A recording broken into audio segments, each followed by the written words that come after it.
Shalom pemirsa dimanapun Anda berada menyaksikan tayangan ini. Senang sekali bisa berjumpa, kita kembali bersama di podcast ini. Saya Denny Gunadi yang akan memandu podcast Big Talk, persembahan dari Komisi Pemuda dan Komisi Dewasa GKI Perumahan Citra. Big Talk adalah singkatan dari Believe in God Talk, di mana kita mengimani, mempercayai segala sesuatu yang diperbincangan ini, segala pergumulan yang berhasil dilewati, tentu saja tidak lepas dari penyertaan Tuhan Yesus Juru Selamat kita. Big Talk akan membahas dan menjawab pergumulan besar jemaat dewasa muda, menghadirkan sosok-sosok yang besar, pengalaman, kompetensinya di bidang yang akan kita bicarakan. Nah, tanpa berpanjang lebar pada pagi hari ini, senang banget kedatangan narasumber yang sangat panjang pengalamannya dan akan sangat banyak yang bisa dibagikan untuk menguatkan perjalanan kita. Telah hadir di studio Bapak Rudi Hidayat, CEO dari Vitu Indonesia, perusahaan audiovisual, saya mesti bilang sih nomor 1 Pak di Indonesia ya, serta hamba Tuhan yang aktif dalam pelayanan. Thank you Pak. Langsung aja nih, boleh perkenalan sedikit nggak Pak Rudi? Pak Rudi kesibukannya, kemudian Vitu Indonesia itu apa dan sedang sibuk seperti apa? Silakan Pak Rudi, dan kehidupan pelayanan tentu saja. Silakan Pak Rudi. Ya, terima kasih Pak Dani. Jadi terima kasih saya udah diundang ya di acara ini, di luar biasa. Saya Rudi Hidayat, jadi saya founder dari Vitu Indonesia dari tahun 92. Jadi kami memang membangun ini Vitu Indonesia. Kita bergerak di bidang audiovisual. Jadi dari awalnya memang audiovisual sampai sekarang kita menuju digital reality yang mengarahnya semua kan sekarang serba digital ya. Jadi kita sudah mengarah ke arah sana, digital reality, extended reality, AI dan segalanya. Ya saya melayani juga sebagai ya mungkin pebisnis, saya bukan pendeta ya sekali lagi, tapi sebagai pengusaha, tapi saya melakukan ini hanya untuk membalas kebaikan Tuhan, melakukan sharing ya buat teman-teman. Jadi makanya ya saya sehari-hari saya juga ya melakukan aktivitas kegiatan di marketplace, tapi juga di hari Minggu ya beberapa minggu kadang-kadang ya mulai ada aktif di beberapa gereja-gereja lah, interdenominasi lah gitu. Thank you Pak Rudi. Nah Pak Rudi ini punya cerita gitu ya yang cukup panjang dari beliau masih kanak-kanak atau masa sekolah gitu ya, dimana kehidupan keluarga beliau yang keluarganya dulu usaha gitu ya, kemudian tidak berjalan lancar gitu ya hingga akhirnya bangkrut. Ada cerita juga makan satu porsi, dibagi bersama, jadi guru les, rakit komponen jadi radio transistor. Pasti banyak yang apa sih radio transistor ya zaman sekarang ya. Tapi ya sampai rakit radio untuk dijual gitu ya. Apa pengalaman yang bisa di-sharing, kemudian seberapa besar pengaruh itu membentuk Pak Rudi gitu ya? Ya, jadi saya percaya bahwa ya itu rencana Tuhan yang sungguh indah ya di dalam kondisi kita yang mungkin saat itu kita nggak ngerti kan. Saya juga kaget dari yang mungkin itu satu, saya mungkin STM kelas 2, saya STM, jadi sekolah di STM di Penabur. Jadi saat itu bagi saya sekolah kelas 2 saya diinfo pas awal-awal lah gitu jadi dari papi saya gitu ya katakan bahwa ya ini semua sekarang bisnis hilang tiba-tiba karena beliau tertipu lah, satu proyek besar akhirnya tertipu jadi habis uang, sehingga katanya ya kita harus hemat dan lain-lain lah gitu ya. Jadi mungkin karena saya mungkin anak pertama cowok ya, jadi kakak saya cewek tapi saya anak kedua, tapi anak pertama jadi anak pertama cowok, jadi mungkin itu disampaikan dari orang tua saya gitu. Jadi nah dari situ memang ya akhirnya saya jadi mungkin itu yang Tuhan ingin latih saya jadi mandiri. Karena selama ini kan saya juga bergantung sama orang tua saat itu ya. Sampai STM kelas 2 ya. Yang tentu saja sebenarnya secara ya ekonomi kan pasti juga semua nggak siap. Tiba-tiba ambruk.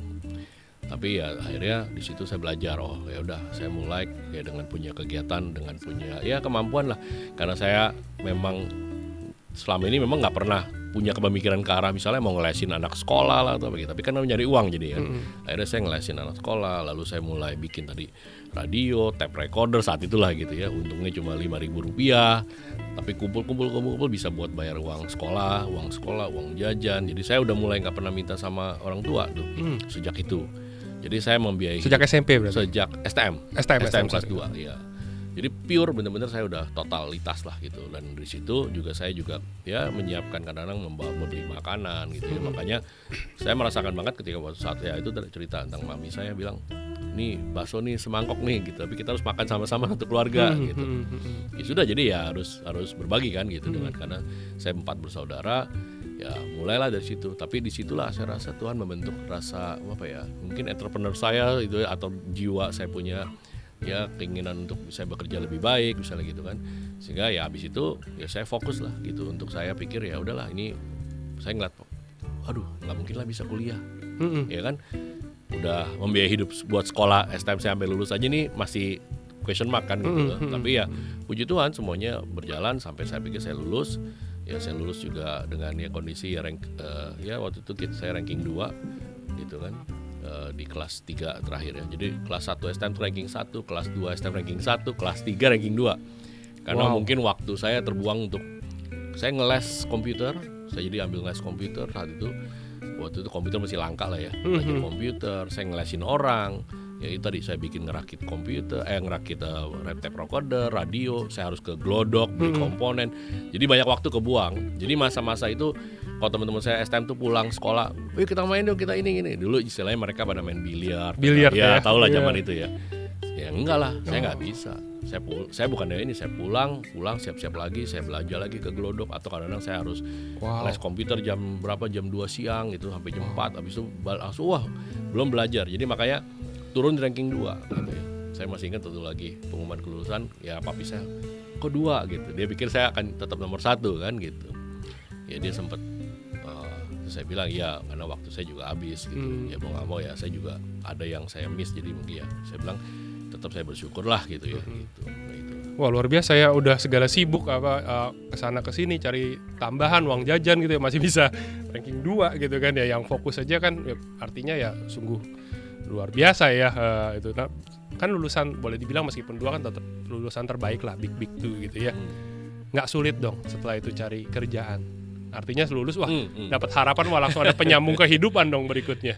Ya memang satu kan saya ngelamar kerja ya. Ini juga jadi satu story juga, karena kan background kami kan berarti saya teknisi ya.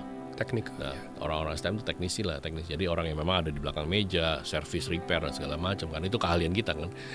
Saya ngelamar kerja satu perusahaan, nah diterima, ya memang betul tadi ngelamar, langsung diterima, cepat lah gitu kan.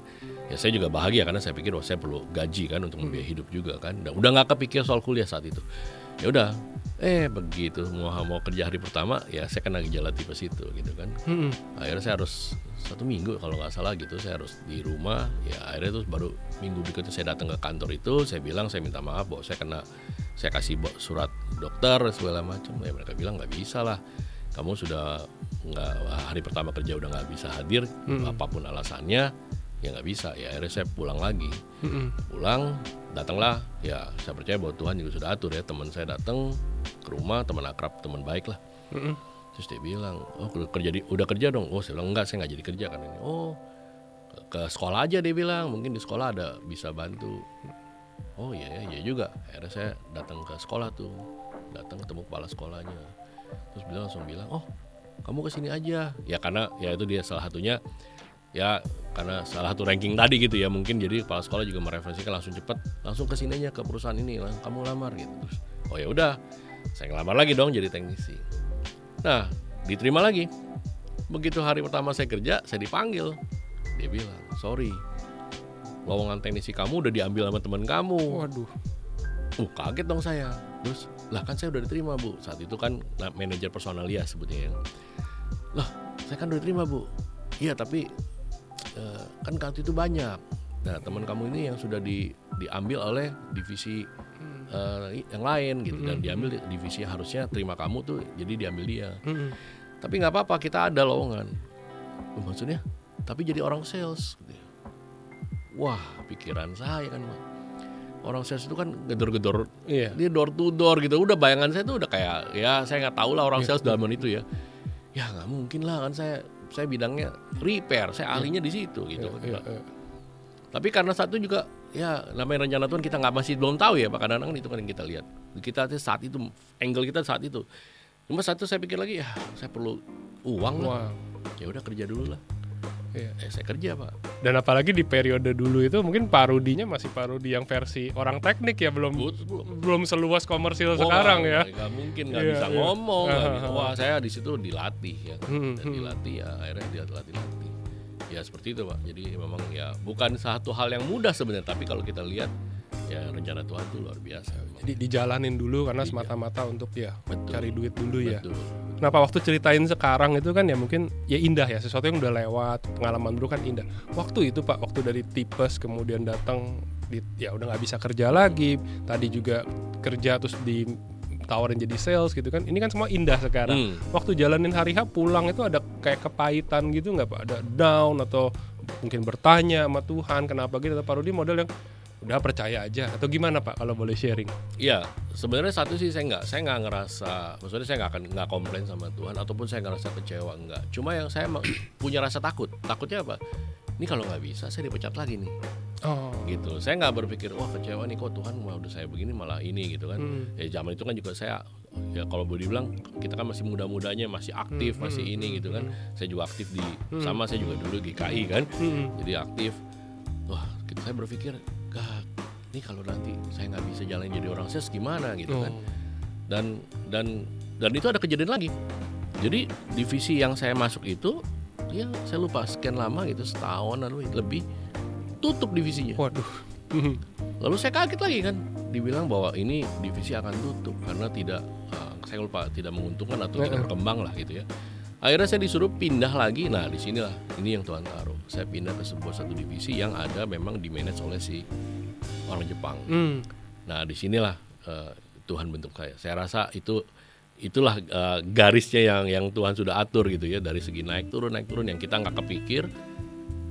Inilah yang Tuhan taruh di situ.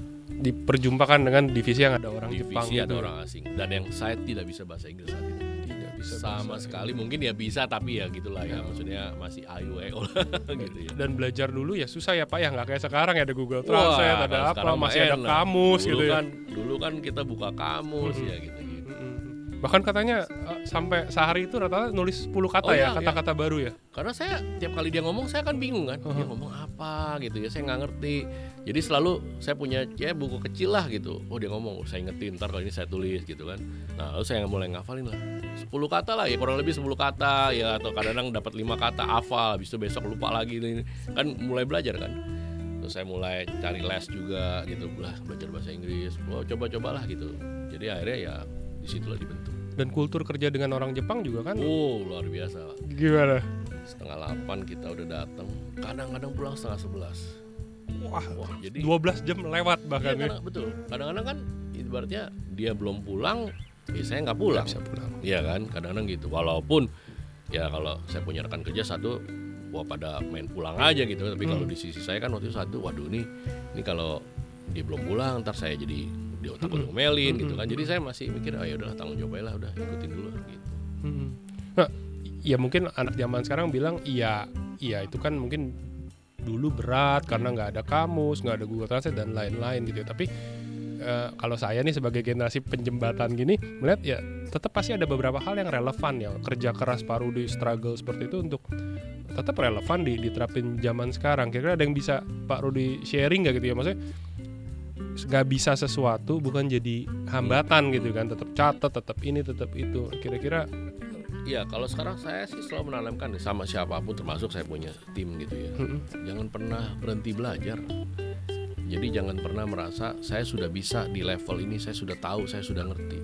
Buat saya kalau sudah kita bicara demikian, ya kita sama aja kayak ya mungkin dalam hidup kita, saya udah hebat nih, saya udah bisa mentaati semua firman Tuhan gitu ya. Jadi seolah ini saya udah hebat lah, saya udah bisa semuanya, saya udah ngerti. Saya udah paham tentang Alkitab misalnya gitu. Sama dalam dunia pekerjaan juga gitu. Kadang-kadang kalau kita udah merasa kita nih jadi akhirnya kesombongan kan. Kesombongan membuat kita jadi bodoh menurut saya gitu ya. Kenapa? Karena kita udah merasa saya udah bisa nih. Saya udah ngerti kok. Saya tahu gitu. Jadi saya nggak perlu belajar gitu. Jadi itu salah gitu. Dan ini yang saya latih. Saya sampai sekarang ya rutin beli buku secara digital, kadang juga secara fisik saya beli buku. Saya masih hobi lah masuk ke sebuah toko buku gitu ya. Kayak saya ngerasa ataupun saya ya sekarang udah era digital, cari-cari gitu, searching download beberapa ya majalah-majalah tentang bisnis lah, tentang teknologi lah, tentang ekonomi lah, apapun yang sesuatu yang buat saya menambah ilmu gitu. Oh, jadi itu spirit yang Buat anak-anak Gen Z milenial atau sekarang ya di zaman ini gitu. Pokoknya jangan pernah berhenti belajar. Karena terus-menerus ya kan. Apalagi ya di Gen Z milenial tentu tetap harus belajar ya. Tapi di sisi lain maksud saya ya edukasi itu penting dan harus terus-menerus gitu. Yang kedua ya tadi kalau bicara jangan pernah putus asa kalau waktu kita nggak bisa. Karena semua pun kita bayi lahir juga kita nggak bisa apa-apa. Tapi bagaimana kita bisa merangkak, bagaimana kita bisa berjalan, bagaimana kita bisa belajar ngomong ya kan, sampai kita dewasa. Sama lah proses itu di dalam dunia bisnis pekerjaan. Apalagi sekarang kan lebih gampang ya. Maksudnya mau belajar apa juga tinggal buka ya. Sekarang eranya AI lagi. Kemudian di salah satu kesempatan sempat ngobrol nih, Pak Rudi punya ayat Mazmur, Mazmur 127. Ya. Saya sampai tertarik, saya pikirin loh, wow ada ayat ini gitu ya. Apa sih Pak yang membuat ayat itu jadi spesial atau buat Pak Rudi mengena sekali? Dan kapan Pak Rudi ketemu ayat itu, perjalanannya gimana Pak kira-kira? Iya. Mazmur berapa Pak? Sorry, Mazmur 127 ayat 2. Oke. Ya. Saya dapat ini sebenarnya di saat saya remaja sih, ya di saat saya masih usia muda, terus sebuah camp lah gitu. Jadi seorang ya hamba Tuhan ya itu bicara karena gitu ya. Terus saya langsung ngelihat, wah ini ayat kok keren banget ya. Kenapa keren gitu kan? Sia-sia kamu bangun pagi-pagi, duduk sampai jauh malam gitu, makan roti dengan susah payah. Tapi Tuhan memberikan orang yang dicintai pada waktu tidur. Berarti kata kuncinya apa? Dicintai Tuhan kan? Karena kalau kita dicintai Tuhan, wah, everything kita setengah matilah kita kerja, gitu, setengah matilah kita berusaha. Tapi kalau misalnya kita tidak dicintai Tuhan, wah gawat dong betul gitu. Ya ini bicara secara angle dulu ya, di luar yang belum pendalaman Alkitab secara gimana. Secara simpel lah saya bacanya itu. Makanya saya senang dengan satu lagu menyenangkanmu, senangkanmu gitu kan. Karena ya kita menyenangkan Tuhan, menyenangkan hati Tuhan lewat apa? Ya memang lewat apa yang kita punya kan. Iya. Makanya apa yang saya lakukan ya memang ya pasti kita secara manusia nggak sempurna. Nggak semuanya kita Tuhan mungkin yang kita lakukan menyenangkan Tuhan, mungkin ada yang menjadikan hati Tuhan. Tapi paling tidak kita punya satu niat gitu ya, punya keinginan menyenangkan hati Tuhan. Nah waktu ayat ini jadi saya berpikir kekuatan saya, apa yang saya kerjakan gitu selama ini. Jangan merasa makanya karena saya bisa, karena saya mampu, saya punya network lu hebat, saya punya orang tua yang kaya, saya punya otak yang pintar, useless ya. Kalau Anda seperti itu kayak Tuhan bilang, sia-sialah kamu bangun pagi, ya istilah apapun yang kita lakukan kan jadi sia-sia. Ya Tuhan bilang itu. Nah makanya berarti kita harus jadi orang yang dicintai Tuhan. Bagaimana? Senangkanlah hati Tuhan. Saya percaya bahwa kita aja orang tua punya anak. Kalau anak kita selalu menyenangkan hati kita gimana sih Pak perasaannya? Betul gak sih? Betul. Ya, otomatis dia nggak menyenangkan aja kita mencintai dia sebagai anak kita. Betul. Gitu loh. Tapi begitu dia, wah kita pulang ke rumah, wah hati kita senang ketemu anak-anak gitu kan. Dan dia juga menyenangkan hati kita. Ya pasti kita juga akan menyayangi terus kan gitu. Dalam tanda petik memang apalagi skopnya ini bukan kita manusia, ini Tuhan gitu yang penuh kasih. Jadi saya berpikir satu, ini ayat harus jadi ayat pegangan saya. Supaya apa? Supaya saya tuh nggak ngerasa I'm got everything lah gitu. Saya udah hebat nih. Saya udah punya segala macam. Saya punya networking. Saya punya kekayaan. Nothing.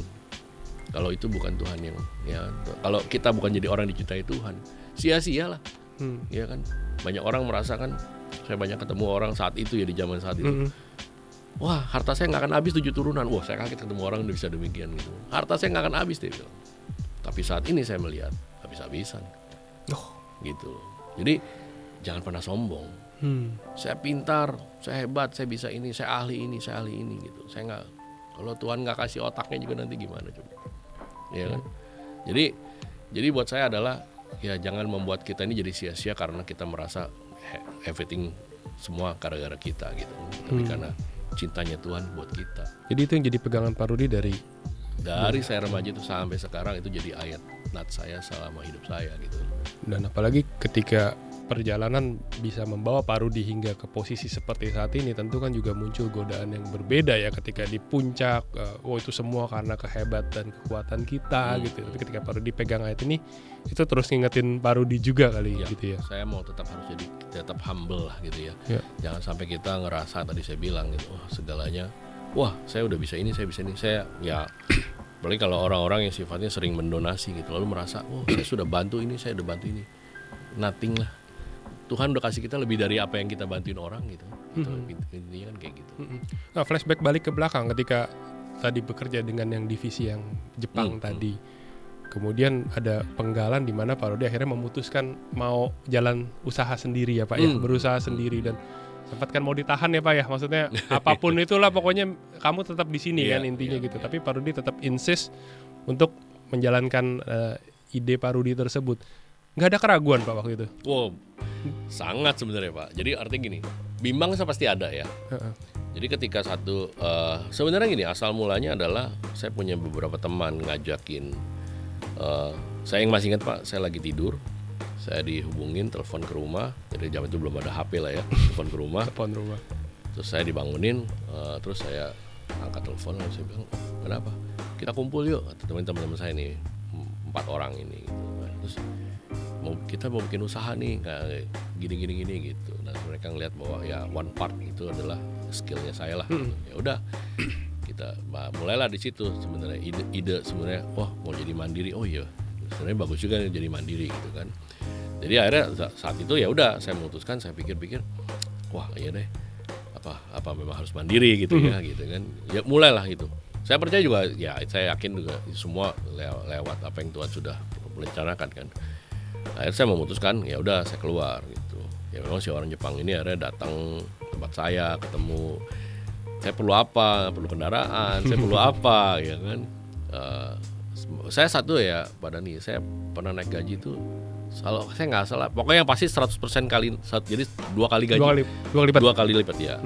Saya lupa 1 kali atau 2 kali ya, tapi 1 kali udah pasti lah saya lupa gitu. Tapi yang mungkin ada yang lagi 70% gitu. Ya, lumayan besar lah gitu kenaikannya. Terus waktu itu juga dia offering something gitu kan. Terus saya bilang, duh kayaknya enggak deh gitu kan. Saya bilang saya tetap ini aja gitu, saya tetap mau coba gitu.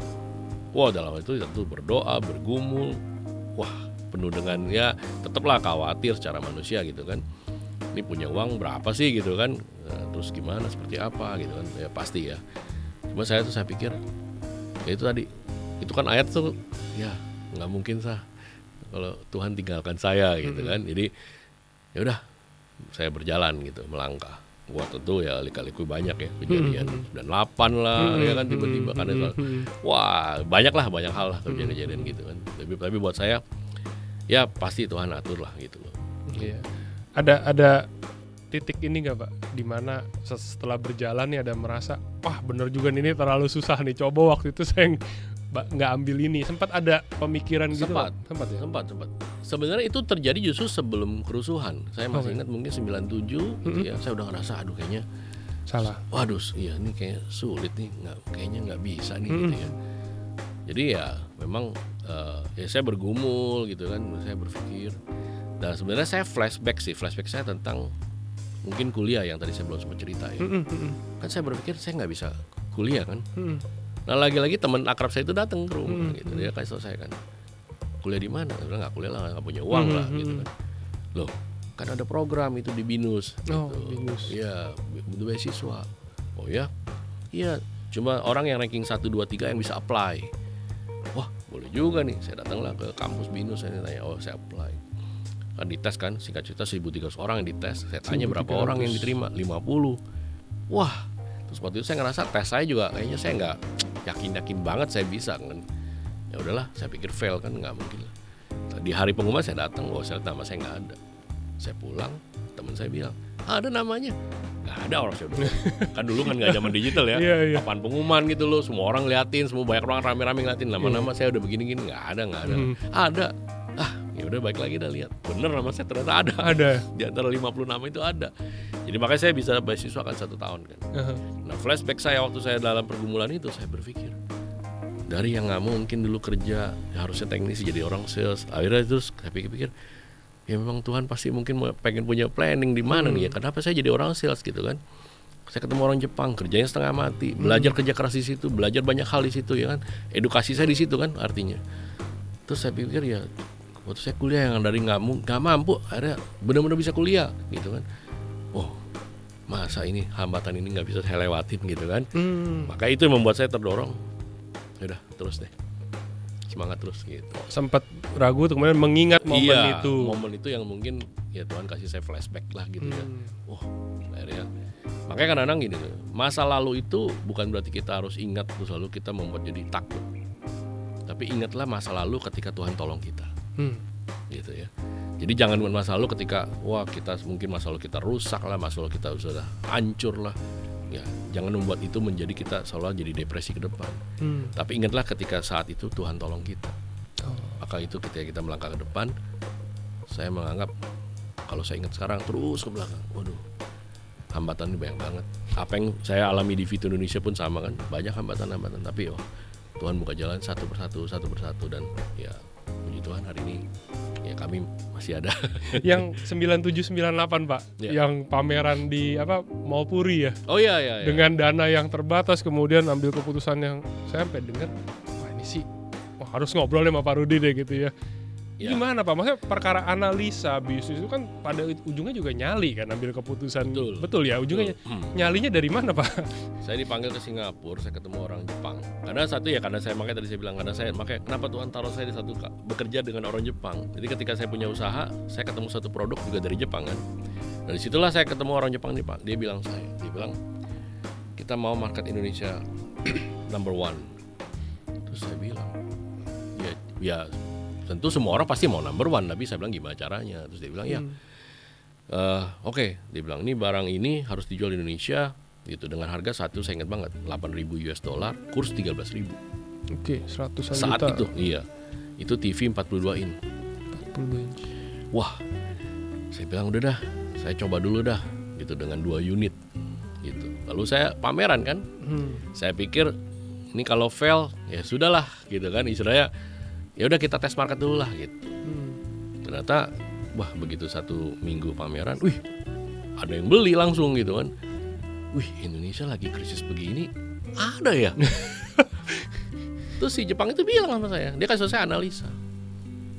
Jangan lihat krisis gitu, membuat kita tuh ya biasa. Justru di situ ada peluang pasti gitu kan dia bilang. Terus saya bilang ya udah oke, nggak apa-apa saya coba dulu, saya kan nggak berani kan. Terus dia bilang nggak. Kita spend advertising, dia bilang, iklan. Saya bilang oke.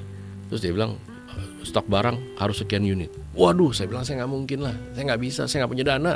Saya bilang kita yang backup, kita yang support, saya nggak perlu bayar. Dia bilang gitu. Cuma dia bilang kita harus pasang iklan. Di mana? Koran yang paling nomor 1 apa? Majalah nomor 1 apa di Indonesia? Setiap minggu itu koran, setiap hari Senin harus ada iklan kita. Sama dengan majalah. Kalau majalah itu bulanan, 2 mingguan, setiap terbit harus ada iklan kita. Dan harus ada di cover gitu. Ya istilahnya paling utama lah. Jadi satu ya koran yang ternama di Indonesia dari 30 halaman lah, jadi cuma 8 halaman kan. Jadi kalau kita pasang iklan 1/4 halamannya udah pasti udah ke highlight betul. Karena zaman itu koran ya. Orang pasti baca koran itu udah tiap hari kan. Jadi maka itu jadi terekspos terus kan. Dan itu ratusan juta, saya ingat 800 juta di tahun itu spend marketing budget. Tapi akhirnya kita ya puji Tuhan itu tahun 2000 sampai 2005 kita mungkin rajanya merek tersebut di Indonesia. Apa yang mungkin pasti kan ada kisah di baliknya bahwa si prinsipal tersebut segitu percayanya dengan Pak Rudi. Ada value apa pasti kan yang dilihat dari Pak Rudi? Apakah integrity, profesional atau apa mungkin yang bisa dibagikan? Kan nggak harus Pak Rudi dong dia berpartner dengan Pak Rudi. Betul. Saya yakin ibaratnya gini ya Pak. Bisnis itu kita kan harus jujur ya. Jadi kejujuran itu penting dalam hal berpartner. Harus apa adanya. Jadi saya waktu itu makanya kenapa saya cerita dia, nggak ada, saya nggak ada uang.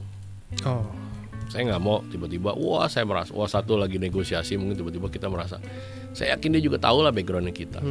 Tapi saya sampaikan dia, saya nggak ada uang. Tapi saya yakin produk ini saya bisa pasarin di Indonesia. Lalu saya kasih tahu dia, ini polanya saya. Tentu ya saya sampaikan lah bisnis plan kecil lah dalam tanda petikan saat itu. Terus dia setuju. Makanya terus dia datang ke Indonesia, ya, saya bawa dengan ke beberapa mall, saya kasih lihat bagaimana market Indonesia gitu kan. Terus dia bilang ini peluang, dia bilang.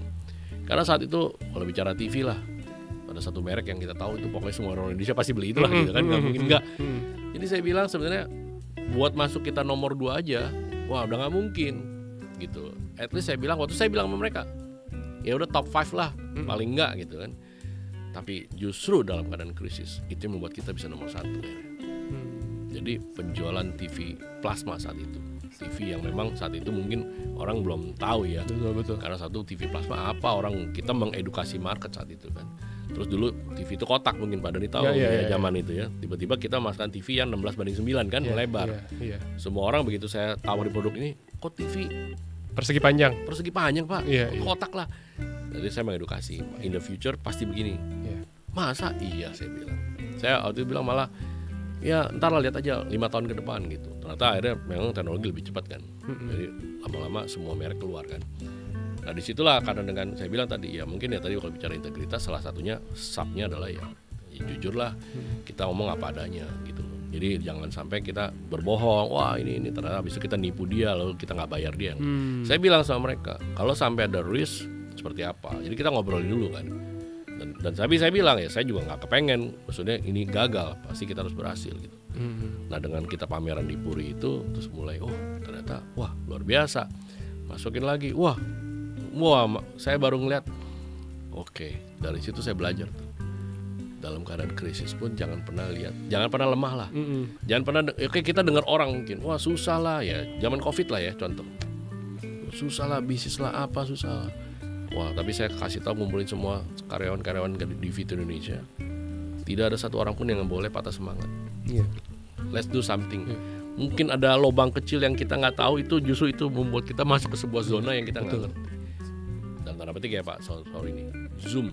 Mana laku sih saat itu sebelumnya? Betul. Saya pakai kok 2017 saya udah pakai juga. 2018 119. Itu jadi aneh kan waktu zaman itu pakai Zoom kan? Aduh males lah gitu kalau meeting sama orang Singapura, saya inget banget. Ini online ya, meeting ya, pakai Zoom ya. Aduh, saya bilang, nah internet kita juga satu nggak oke banget kan, speednya, bandwidthnya kan. Jadi, tapi begitu COVID, what's going on? Wah, boom semua kan. Sama Pak, saya yakin Tuhan akan pakailah dalam momen apapun gitu. Kita sebagai anak-anak Tuhan gitu ya, jangan pernah begitu ada satu kejadian, begitu ada satu, mungkin global, ya bukan hanya Indonesia satu COVID, kan global malah. Betul. Tapi jangan pernah takut. Ya itu deh. Dan boleh dibilang kan, maksudnya kalau pebisnis gitu ya, survive di badai pertama harusnya 97-98 ya, itu cukup badai. Dan badai kedua kan orang boleh bilang 2008, tapi sebenarnya 2008 tapi ya Lehman Brothers tapi nggak semuanya ya. Nggak semuanya. 2020 kan yang sebenarnya COVID itu luar biasa. Dan bikin banyak tumbang. Betul, saya ingat ketemu Pak Rudi itu sebelum Imlek 2020, bahkan beliau dari Hong Kong kalau nggak salah baru balik ya. Sebelum rame-ramenya virus itu 2020 Maret, kemudian COVID. Along the way, ini saya sharing ya apa yang saya lihat dari Pak Rudi selama COVID nih. Saya ngamati Pak Rudi bener, maksudnya kok pengusaha lain agak kelihatan lemes, kayak galau gitu. Saya lihat Pak Rudi kok kayaknya santai-santai aja gitu, maksudnya kayak muka bener-bener pembawaannya kayak yang ya oke, berat, tapi maksudnya kayak ya udah kayaknya tenang aja begitu. Gimana Pak Rudi sebenarnya? Ya kenapa Bapak bisa seperti itu gitu ya? Pak Rudi mau bilang enggak juga, dalam hatinya siapa yang tahu, tapi dari mana sih semua itu berasal gitu loh? Iya, jadi kalau bicara semua orang ketakutan, khawatir ya pasti ya Pak. Tapi jangan sampai kan, ya sekali lagi masa kita khawatir, kita menutupi semua segala macam, ada kita men-stop langkah kita kan enggak. Itu yang enggak boleh kan. Ya, jangan kamu khawatir akan apapun juga Tuhan bilang. Jadi tapi saya bicara bukan wah enak ya, orang mungkin bilang ya enak aja, mungkin Pak Rudi gampang lah punya apa segala macam. Enggak. Iya. Segala-galanya saya juga juga susah gitu. Betul. 2020 itu saya saat yang tahu nggak Pak? Satu, kita kan mau kontrak perusahaan, kontrak kantor ya itu di Intiland. Itu saya kontrak Pak 13 tahun. Tiba-tiba saya bisa beli di Lipo Tamrin. Iya. Dan saya harus pindah Pak 2020. Kalau saya nggak pindah, saya harus kontrak lagi Intiland selama mungkin 3 tahun, kan kontrak nggak bisa cuma sebentar kan. Iya. Lalu sia-sia dong, saya punya kantor yang udah saya beli, saya nggak tempatin, saya bayar service charge, tapi saya juga bayar sewa tempat di kantor lain kan. Jadi saya harus pindah. Nah pindah kan juga harus renovasi. Betul. Perlu uang. Jadi 2020 itu kami merenovasi, ya kan, pindah kantor, kan biaya, pemasukan dan segala macam ini. Makanya saya paling penting buat saya apa? Saya punya confidence dulu nih, ya kan. Bagaimana caranya? Ya pasti ya. Nah, artinya saya bilang kita berdoa, ya kita datang sama Tuhan sampai saya punya kedamaian gitu ya. Artinya udah pasti Tuhan tolong. Nggak mungkin Tuhan membiarkan saya, pasti Tuhan tolong. Lagi-lagi Mazmur 122. Yang penting udah pokoknya hidup saya harus bikin sesuatu yang memang apa ya udah, jangan sampai kita putus asa lalu kita marah sama Tuhan. Yang penting udah nggak usah komplain sama Tuhan, jangan pernah mengeluh lah sama Tuhan. Ya udah, jalanin, pasti Tuhan tolong gitu kan, menyenangkan hati Tuhan aja. Jadi orang dicintai Tuhan tuh pasti udah paling enak dah gitu kan. Udah, itu yang jadi saya terus menerus saya keep gitu kan. Dan tapi saya harus menelurkan ini kan kepada semua orang kan Pak, kepada karyawan tentunya. Dan karyawan kita kan nggak semuanya Kristen pasti kan. Iya. Tapi saya kumpulin mereka, saya kasih mereka semangat.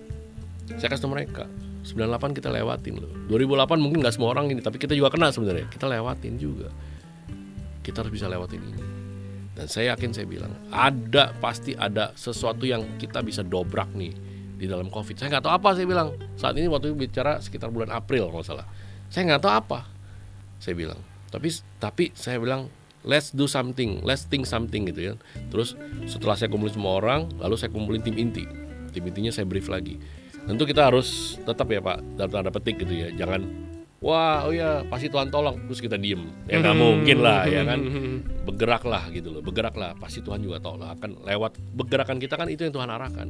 Mungkin kita bergeraknya kita maunya ke kanan. Tapi saat itu kalau kita tahu Tuhan tolong kita, pasti mungkin Tuhan jangan kanan, ke kiri aja. Itu yang saya alamin ya. Saya planning kayak kanan nih, tapi tiba-tiba enggak nih, kiri. Yang penting kita jangan itu tadi merasa pintar, merasa. Saya belajar gini Pak, setiap kali ada masalah ya, saya mau pesan nih sama semua orang, jangan pernah yang kita ingat orang dulu nih, ingatnya Tuhan dulu.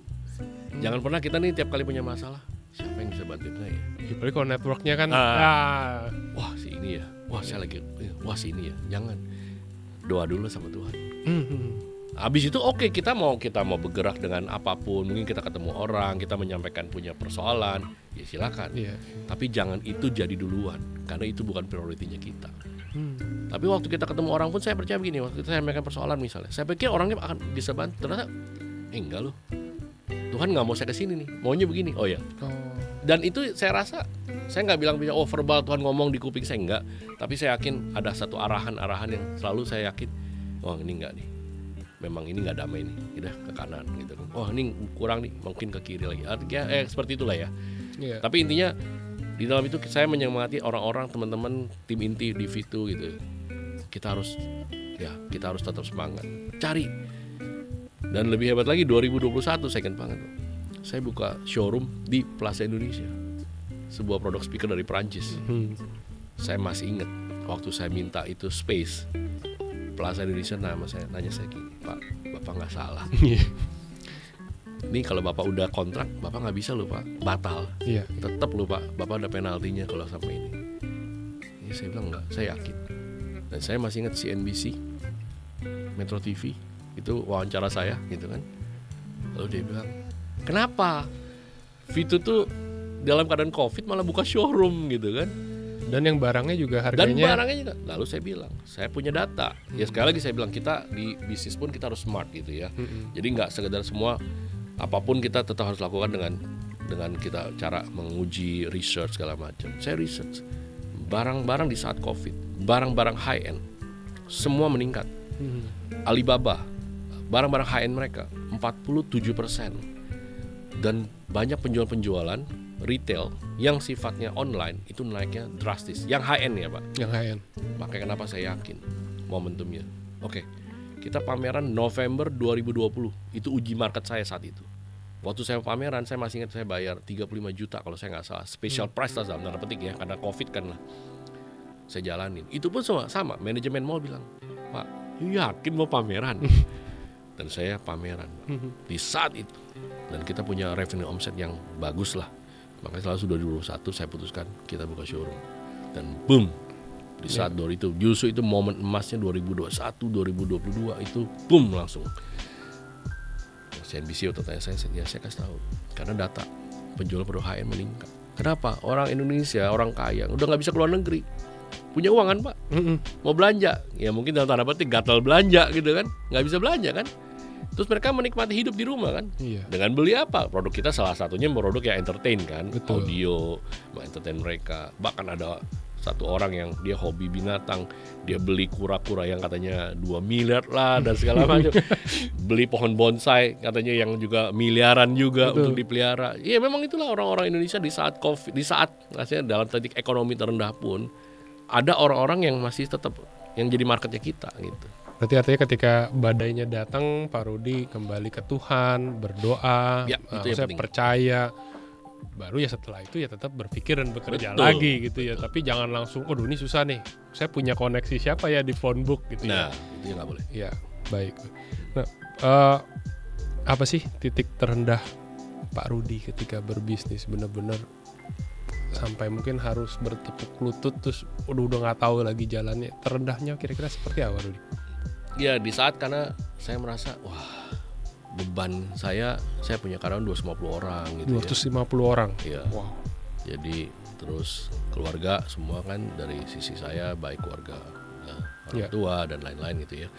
Keluarga sendiri, keluarga orang tua, ya beberapa saya mensupport banyak juga ya hal yang di luar inilah gitu, di luar keluarga. Jadi ya kadang-kadang kalau udah lagi apa ya titik terendah saya adalah ketika wah udah benar-benar capek lalu ngerasa ini kok sendirian gitu ya, kok saya harus pikirin beban ini sendirian gitu kan, terus melawan segala macam hal-hal yang ya kita dalam tanda petik ya Pak dijahatin orang, ya orang fitnah lah, orang mungkin juga mencuri lah. Ini orang udah saya bantu tapi malah dia berbalik gitu kan, orang sudah kita ini. Jadi kadang suka ngerasa, aduh ini kok kenapa ya, kenapa harus saya jalanin kayak begini gitu ya, kenapa harus jadi bebannya saya gitu kan. Itu kadang-kadang suka terbentuk kita itu ya tiba-tiba gitu. Kalau udah lagi benar-benar capeknya tuh udah ya padahal ini bisa lihat kegiatan saya lah udah kayak 24/7 lah. Saya lakukan Sabtu Minggu gitu. Setelah ini pun saya juga ada rapat ketemu orang nanti siang gitu kan. Jadi ya memang akhirnya saya menyadari bahwa oh ya memang ya Tuhan sudah taruh kok gitu loh untuk kita jadi saluran berkat orang. Saya potong sedikit ya, tadi saya sempat capture satu kalimat kesendirian, berasa sendiri ya. Memang mungkin ini yang ya sosok mau sehebat apapun pengusaha tetap akan ada fase memang harus merasa tertekan atau menghadapi semua sendiri ya Pak ya. Ya boleh dibilang karena kan saya secara ini single fighter di dalam Fit Indonesia sendiri gitu ya, maksudnya mau teriak ke siapa kalau ada sesuatu dalam tanda petik kalau bukan Tuhan gitu kan. Tapi setelah itu apa, what next gitu kan, karena semua orang dalam tanda petik kan ada di pundaknya kita nih. Bebannya. Saya kalau Vito kenapa-napa berapa ratus keluarga. Betul ya Pak? Betul. Kan itu kalau saya mau enjoy ya, maaf ya dalam tanda petik, saya jual ini perusahaan. Cukup loh buat hidup saya dari dalam titik ya. Dari bunga bank lah, dari apalah, tabungan lah, ya cukup lah. Cukup. Iya nggak? Tapi apa itu kan bukan itu kan poinnya gitu loh. Ya kan. Jadi buat saya juga pikir ya udahlah gitu. Memang Tuhan udah taruh ini gitu loh. Jadi saya juga ya dalam hal beberapa gereja-gereja kecil saya support. Udah ada yang udah lebih dari 10 tahun, 12 tahun gitu kan. Ya kita support mereka untuk mereka gereja yang kecil ini bisa berkembang gitu. Kenapa? Memang karena Tuhan taruh itu di dalam hati saya gitu ya. Saya bukan dalam ini bukan dalam posisi wah ngasih tahu nih saya donasi enggak ke sana. Tapi bagaimana kita ini harus balance. Ya, kita punya keluarga, betul keluarga inti, istri, anak. Kita punya keluarga orang tua mungkin. Kita harus support ya. Tapi kan kita ada keluarga dalam Tuhan juga yang memang kita tahu Tuhan taruh. Saya tahu bahwa kenapa Tuhan taruh ini beberapa hamba Tuhan ini ya memang harus saya mensupport mereka gitu loh. Ya saya memang bergumul itu dan saya bilang sama Tuhan ya oke, Tuhan saya mau lakukan sesuatu yang saya nggak ya mungkin yang ini yang bisa saya apapun yang saya bisa saya mau lakukan itu ya. Kenapa hari Minggu pun saya bukan orang yang benar, orang yang hebat dalam firman Tuhan, saya bukan orang yang seorang pendeta tadi saya bilang gitu, tapi saya juga nggak pernah menawarkan diri saya khotbah di mana gereja menawarin nggak ya kan. Tapi memang ya Tuhan pakai ada orang telepon saya minta jadwal yang saya nggak kenal gitu ya, mulai dari satu gereja ke gereja lain, padahal saya nggak pernah berplanning itu sama sekali. Saya nggak pernah berplanning, mulai dari satu gereja ke dua gereja, tiga gereja, lama-lama berkembang terus kan.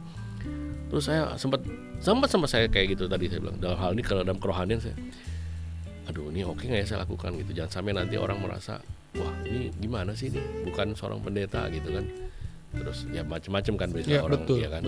Tapi satu saya bergumul lagi sama Tuhan, itu Tuhan pokoknya ya udah saya ikutin aja deh gitu, pokoknya ikutin Oh Tuhan pokoknya suruh ya saya jalanin gitu kan. Pokoknya saya yakin nih ya jadwal ini bukan sembarangan gitu. Kalau bukan Tuhan juga gerakin orang-orang itu untuk untuk mengkontak gitu kan, nggak sembarangan. Saya yakin lah gitu loh. Jadi makanya selalu ada jadwal. Dan tapi saat itu saya sudah berkomitmen. Setiap pelayanan saya tidak terima PK. Saya tidak terima uang PK dalam tanda petik ya. Jadi kalaupun orang dia ngasih, saya kembalikan. Ataupun ya banyak kan semua saya langsung kembalikan. Ada yang saya transfer balik langsung gitu ya. Ada juga yang memang udah langsung saya tolak langsung di saat itu. Karena ada yang maksa juga Pak, tolong harus diterima. Ya udah Pak saya terima, lalu saya transfer di back end-nya dengan jumlah yang sama gitu. Karena saya punya komitmen sama Tuhan, saya ini sudah Tuhan tolong dalam hal bisnis. Saya tidak mau terima uang dari ini gitu. Jadi ini salah satu ya komitmen saya lah gitu. Jadi memang ya tadi Pak Rudi dengan segala ya pasti capek ya, pressure, keletihan, merasa sendiri memanggul ini semua, kemudian juga terpanggil dengan pergumulan di pelayanan segala macam. Saya suka ngamatin Pak Rudi, nih Bapak dari Senin sampai Minggu full penuh begini ya, apa yang nggak capek gitu ya, pasti capek ya, tapi ya tadi ya bergumul merasa semua yang ada di pundak ini memang ya Tuhan pakai Pak Rudi untuk ini. Termasuk juga ketika saya menghubungi beliau gitu ya, ya tidak ada ke apa ya dari beliau untuk nunda nanti atau sibuk atau sok sibuk ya, tapi memang keterpanggilan beliau ya memang ya terasa gitu ya untuk memberikan diri ketika dipanggil gitu ya. Nah, dengan segitu lengkapnya ngobrolan kita tadi ya merefleksikan perjalanan hidup Pak Rudi hingga ke titik sekarang. Siapa sih Tuhan Yesus buat Pak Rudi? Satu, pasti dia the only one kan, yang penyelamat kita. Jadi buat saya ya makanya saya berdoa kita harus tetap setia sama Tuhan karena dia sudah lebih setia daripada kita lebih awal kan. Saya ngerasa bahwa Tuhan Yesus itu ya memang, saya dari keluarga Buddha ya Pak. Kelas 3 SD pertama kali saya ikut sekolah minggu di GKI. Teman saya datang, saya dari keluarga Buddha, ya, ikutlah sekolah minggu. Dan saya percaya dari titik itulah Tuhan pilih kita ya. Jadi buat saya saat itu saya bersyukur. Saya punya teman datang. Saya tuh sampai berapa tahun lalu sempat mikir, ini saya mau cari teman saya ini, Pak. Saya belum ketemu nih teman saya yang ngajak saya sekolah minggu pertama kali gitu ya. Saya nggak ketemu dia lagi, saya nggak tahu dia ada di mana sekarang dia ini, tapi saya masih ingat lah dia ini orang yang pertama kali ngajakin saya datang ke sekolah minggu, lalu saya kenal lah Tuhan di situ. Tantangan di keluarga waktu itu papi saya masih Buddha, marah luar biasa, nggak dikasih ke gereja lah, nggak ini ngumpet ke gereja lah ya. Jadi macam-macam di saat awal masih SD lah ya, SD SMP itu ya, papi mami, cici saya, adik saya semua belum ada yang Kristen lah. Jadi mulai dari saya, habis itu barulah kakak saya, barulah adik saya, baru ngerembet-rembet sampai ke mami, terakhir baru papi. Ya saya bersyukur karena itu buat saya Tuhan Yesus itu udah menyelamatkan kita lah gitu. Jadi udah the only one, jangan pernah ragu. Dan buat saya apapun itu ya saya berdoa sama Tuhan Yesus, apapun itu. Saya punya masalah, saya punya dalam hal duka, tapi dalam hal suka juga kita harus bersyukur tetap. Jadi dalam hal ketika itu karena Tuhan juga suka ingatkan saya gitu. Ketika kita lagi adem-adem aja gitu kan, jangan sampai kita juga lupa. Nah, saya juga suka dalam hal kadang waduh, oh iya. Ini hari lupa berdoa nih, bersyukur gitu ya. Everything okay gitu kan. Kemarin saya baru nikahan anak saya kedua ini kan. Ya dalam berapa bulan saya nggak ngerasa apa ya, biasalah gitu, nggak terlalu khawatir. Menjelang tinggal seminggu, 5 hari, 4 hari, rasa khawatir tuh kayak aduh, ntar ini gimana ya. Jadi kayak banyak mikir kan, jadi banyak. Akhirnya tuh sampai di situ Tuhan ingetin lagi gitu kan. Udah bersyukur belum gitu loh. Jadi pokoknya saya di saat itu saya kayak oh iya, saya harus bersyukur bahwa ini Tuhan sudah pimpin, sudah menyertai gitu. Nah, akhirnya saya punya ketenangan. Kadang-kadang kita nih jadi ya anak-anak Gen Z milenial lah. Jangan sampai ketika susahnya ingat Tuhan, tapi waktu sukanya nggak lupa sama Tuhan. Jadi waktu kita lagi senang, nggak ada apa-apa, bersyukurlah sama Tuhan. Tuh. Baik, thank you Pak Rudi. Mungkin tadi sebagian udah tersampaikan ya pesan Pak Rudi buat generasi muda, milenial, dewasa muda di GKI Citra. Apa dari perjalanan keimanan Pak Rudi yang bisa Pak Rudi tekankan sebagai kalimat penutup nih Pak Rudi? Iya, pertama tadi saya bilang paling penting dalam keadaan apapun, sesulit apapun, percaya Tuhan tuh menolong kita dengan iman dan datang sama Tuhan lebih dulu.